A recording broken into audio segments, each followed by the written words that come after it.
Fala pessoal, bom dia, tudo bem? Sejam bem-vindos ao canal Daniel Lopes, é um prazer e uma honra contar com a sua audiência. E hoje eu quero alertar vocês aqui sobre um problema que acontece com muitos cristãos que na hora de buscar ali o encontro com o Espírito Santo deixam de prestar atenção numa realidade que é completamente importante, ok? Então pessoal, o que acontece, né? Hoje em dia nós temos no Brasil assim uma proliferação das igrejas pentecostais. E, obviamente, um traço comum das igrejas pentecostais é o fato da busca pelo Espírito Santo. Obviamente, existe isso em outros setores do cristianismo também. Dentro do próprio catolicismo, você tem a renovação carismática que busca também esse contato com o Espírito Santo. E o que está envolvido nisso, né? Quando a gente olha os relatos bíblicos e a prática que acontece no dia a dia sobre isso, você vai ver que um dos traços mais característicos do chamado batismo com o Espírito Santo é a glossolalia, ou a variedade de línguas, ou aquela questão de falar em línguas estranhas, né? Algo que eu acho muito legal. Eu sou pentecostal. Eu busco esse dom, eu pratico esse dom desde a minha adolescência, mas tem um detalhe importante aí na palavra que eu gostaria de mostrar para vocês, que é uma espécie ali de arapuca que se coloca para o cristão nesse momento. As pessoas acham que o único sinal, a única referência do contato com o Espírito Santo é a língua, mas eu digo para vocês que esse é o primeiro passo. Eu digo que a visitação com as línguas estranhas é a alfabetização espiritual. E o que nós estamos vendo no mundo hoje? São vários cristãos que ficam presos na alfabetização. Não vão para o ensino médio e não vão para o ensino superior, não vão para a pós-graduação, nem para o mestrado, nem para o doutorado. É uma situação muito curiosa e estranha, pouca gente percebe isso. É como se você tivesse um adulto de 40 anos todo ano fazendo só alfabetização. Não seria uma coisa estranhíssima, completamente fora do normal isso acontecer? É claro que seria. E a mesma coisa que acontece espiritualmente. Por quê? Quando a gente vai ver o apóstolo Paulo falando sobre a variedade de línguas, principalmente aos Coríntios, na carta aos Coríntios, você vai ver que as pessoas ali oravam em língua no meio do culto e ele faz um aviso, ele fala, olha só, quando você estiver ali no meio do culto lá, presta atenção com relação a isso para não atrapalhar o culto, né? Porque às vezes a pessoa está pregando, está todo mundo falando alto e tal, tira o foco da palavra. E aí o apóstolo Paulo fala, se tiver algum intérprete, aí tudo bem, a pessoa está orando lá e a pessoa interpreta, aí traz edificação para a igreja. E aí vem um grande detalhe, o que o apóstolo Paulo fala? Porque quem ora em língua edifica-se a si mesmo, né? Porque a outra pessoa não tá entendendo o que você está falando, ela não está recebendo edificação.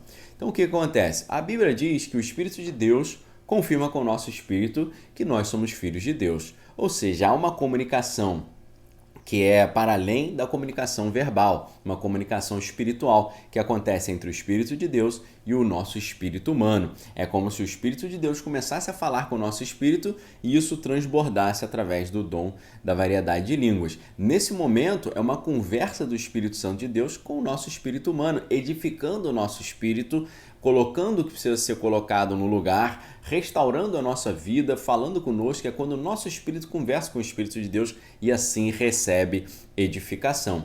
Ou seja, o dom de línguas é um dom que você se edifica. E o cristão, ele se edifica para quê?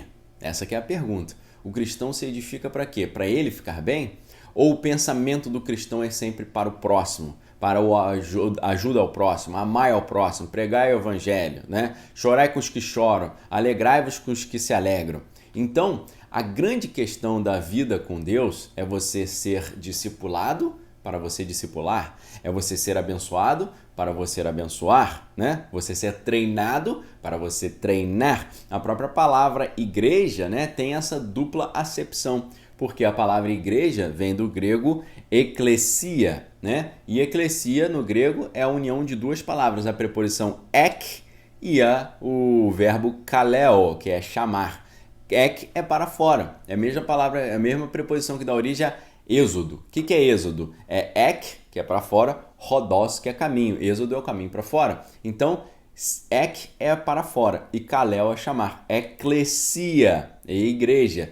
chamar para fora ou chamar os de fora para dentro, né? Nas antigas reuniões cristãs, né, tinha os campanários, que eram uma espécie de quiosques assim do lado de fora da igreja, onde os cristãos se reuniam antes do culto e na hora que o culto ia começar, eles chamavam os cristãos para dentro. Ó, pessoal, vai começar o culto, vamos entrar? Então esse é um aspecto do chamado, é chamar o que está de fora para dentro. Vamos entrar na igreja para começar o culto? Mas na verdade, Jesus fala, ide por todo mundo e fazer discípulos, ou seja, Jesus fala, eu vos envio, né, pela Judéia, Samaria e todas as nações da terra e tal, sereis minhas testemunhas.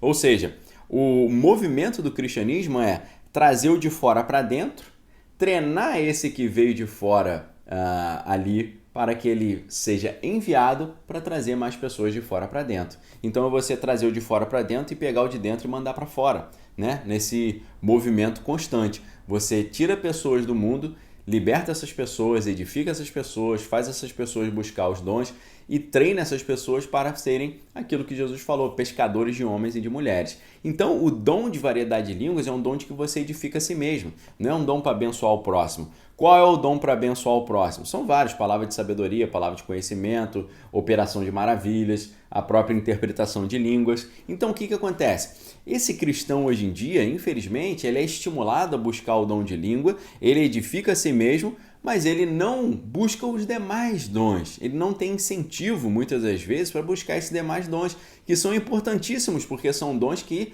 abençoam o próximo, são dons que vão ajudar na pesca, na reunião das pessoas para dentro da igreja, né? Em você conquistar ali as pessoas, trazendo-as para andar no caminho com Cristo Jesus. Se você fica cheio do dom de línguas e se edifica sobremaneiramente, e não usa essa edificação em favor do próximo para ganhar almas, você pode até incorrer naquele problema de enterrar o seu talento, receber talentos e não multiplicar os talentos. Os talentos precisam ser multiplicados. O dom de variedade de língua não é um dom de multiplicação de talento, é o primeiro passo da caminhada com Deus, é a alfabetização. Faz com que o seu espírito humano consiga aprender a começar a conversar com o Espírito de Deus. Por isso que eu digo que é uma alfabetização espiritual. É você aprender a começar a conversar com Deus. E esse é o primeiro passo. Você se edifica e depois você se capacita para ser pescador de homens e de mulheres. Então,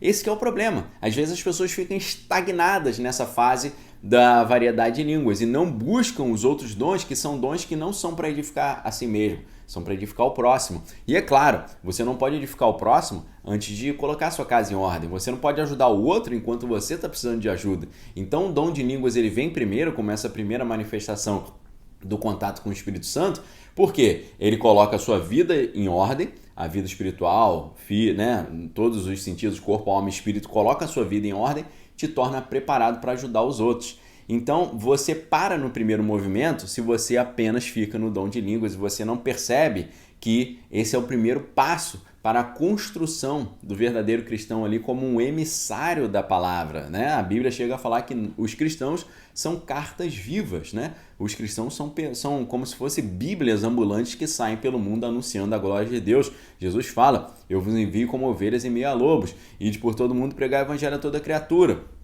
Quando a pessoa é enviada a pregar o evangelho a toda criatura, ela já foi edificada e agora ela está não só portando ali recursos para a sua própria edificação, como aprender a orar, aprender a ler a palavra, o dom de variedade de línguas, ela tem a sua prática cristã, né, da piedade cristã ali para edificar a si mesmo, mas ela também está portando ferramentas para abençoar o próximo.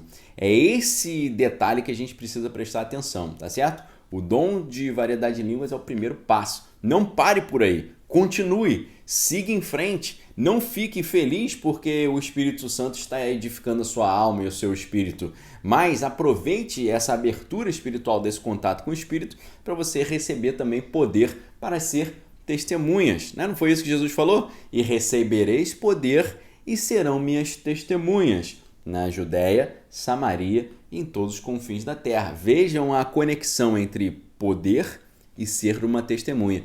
O poder te transforma numa testemunha.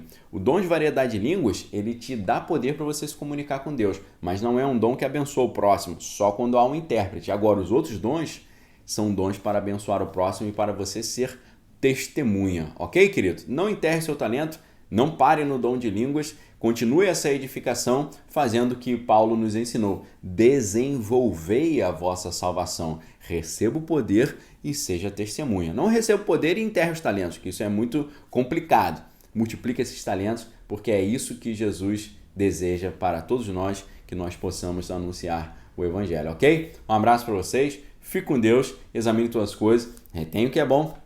Se você quiser dar uma olhada aqui no meu livro Carpós, Desvendando os Frutos do Espírito, eu trato muito desse assunto. Vou deixar o link aqui embaixo para você que quiser adquirir, ok? Um abraço a todos aí, um excelente fim de semana. Deus nos abençoe, nos livrando das enfermidades, da falência e do desemprego. É o que eu peço ao Pai em nome de Jesus. Fiquem com Deus, a gente se vê em breve. Um abraço, valeu!